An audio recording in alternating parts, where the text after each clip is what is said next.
Ce n'est que dans la seconde moitié du siècle dernier que des explorateurs blancs pénétrèrent au cœur de l'Afrique, dans la région que nous appelons aujourd'hui Katanga.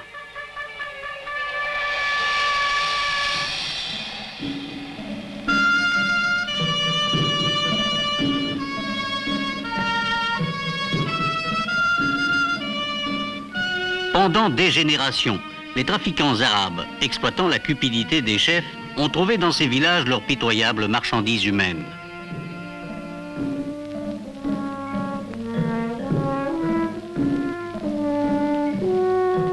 Constamment menacée, mal nourrie, décimée par les maladies, ignorante et superstitieuse, cette population semblait figée dans un immobilisme séculaire.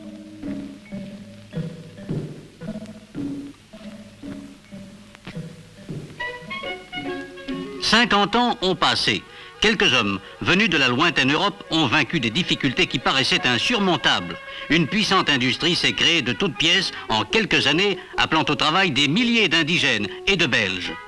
Mais la tâche la plus difficile, la plus exaltante aussi, a été d'apprendre à des hommes et à des femmes sortis d'un autre âge tout ce que des siècles de progrès nous ont rendu familiers et que nous appelons civilisation.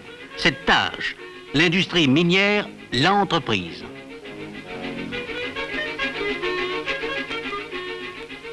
Les travailleurs du Katanga sont en partie recrutés au loin, notamment au Rwanda-Urundi, d'où ils sont emmenés par avion.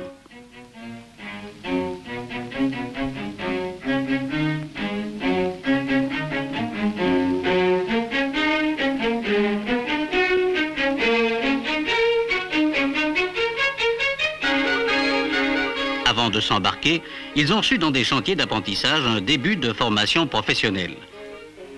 Curieux et un peu émus, les voici descendant avec leur famille sur l'aérodrome d'Élisabethville.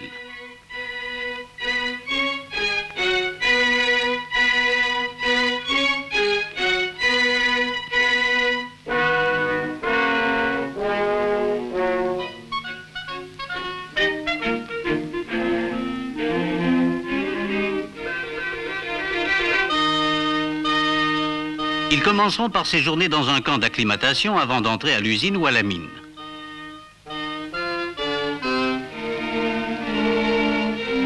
Des objets de première nécessité leur sont distribués.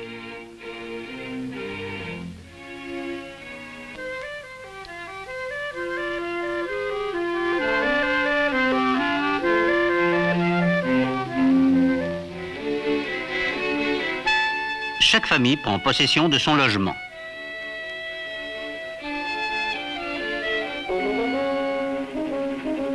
Les 22 000 travailleurs de l'industrie minière du Haut-Katanga vivent dans des cités construites à leur intention. Avec femmes et enfants, ils forment une population de 90 000 personnes. La vie familiale a pu naître et se développer dans ces cités industrielles à partir du moment où leur population a compté une proportion normale de femmes. En 1925, cette proportion était de 18 femmes pour 100 hommes. Actuellement, 80% des travailleurs sont mariés. Les distractions ont pris un tour paisible.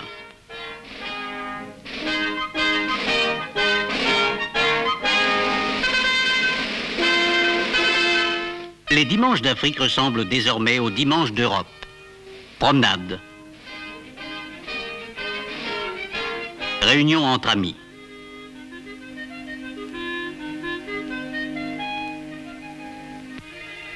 Des jardins d'enfants au cours pour adultes, l'enseignement a été fortement développé.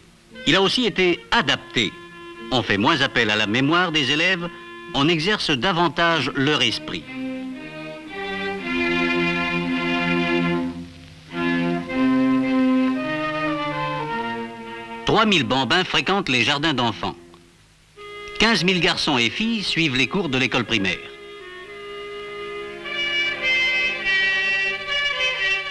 À beaucoup d'enfants, le calcul donne du fil à retordre.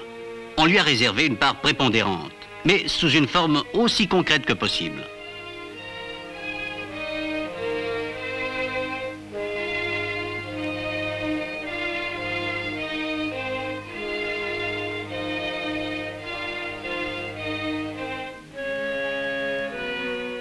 Le cycle primaire se termine en 6e.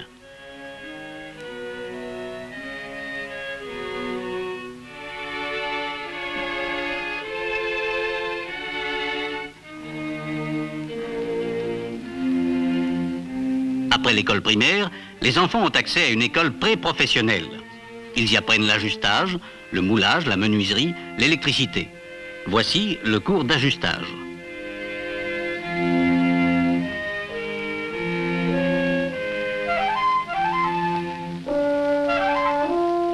À Roué, un internat forme des moniteurs de l'enseignement et des ouvriers qualifiés au terme de 5 années d'études.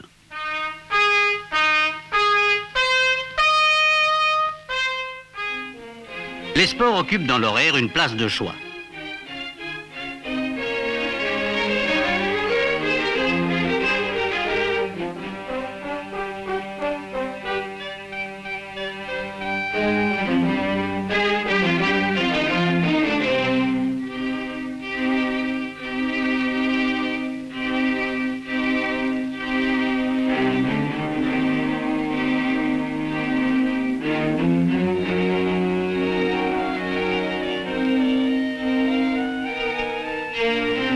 Quel chemin parcouru en une génération par la population bantoue.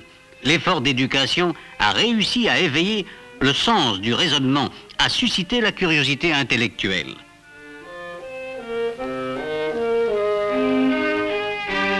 Les leçons théoriques alternent avec les cours pratiques.